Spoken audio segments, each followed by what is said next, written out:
Bonjour les amis, bonjour les astucieuses, j'espère que vous allez bien. Aujourd'hui, je vais partager avec vous un plat du Cameroun. C'est un plat qu'on trouve au centre, au sud et à l'est du Cameroun.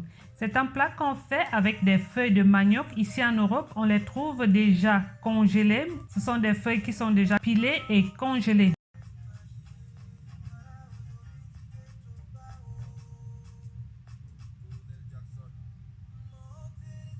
Je vous montre un épi, j'en ai 8 au total. Nous aurons également besoin de cette écorce-là. C'est une écorce qu'on appelle olom. Nous aurons besoin de cette écorce et de ces grains également que l'on va mettre dans notre plat. Alors, je vais d'abord éplucher le maïs. Ensuite, je vais le trancher. C'est une manière d'égrainer en fait. Nous aurons besoin du maïs frais. Il est facile à trancher.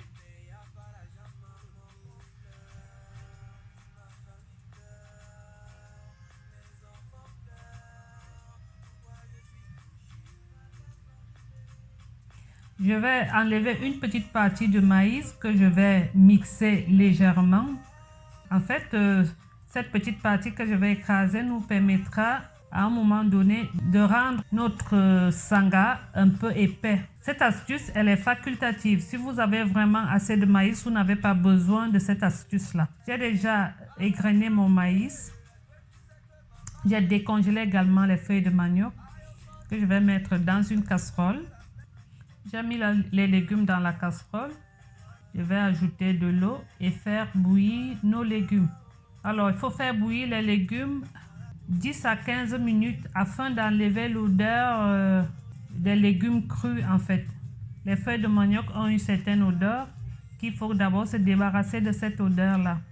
Lorsqu'on s'est débarrassé de cette odeur de feuilles de manioc crues, après 15 minutes, nous allons ensuite mettre du maïs. Nous allons mettre du maïs. Ensuite, nous allons mettre l'écorce et les grains de la même écorce en fait, qu'on appelle olom. Ensuite, nous allons mettre la pulpe de noix de palme, bien remuer de temps en temps parce que lorsqu'on a déjà mis le maïs, la préparation colle au fond de la casserole. Laissez réduire. Je vais laisser épaissir la préparation. Alors, lorsque nous avons mis tous les ingrédients, laissez réduire la préparation.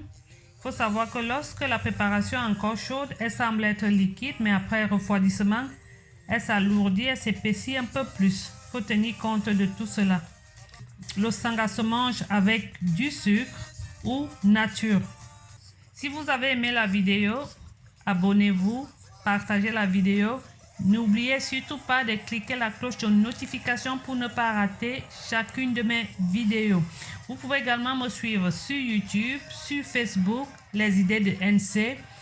Je vous dis au revoir et à bientôt pour d'autres recettes.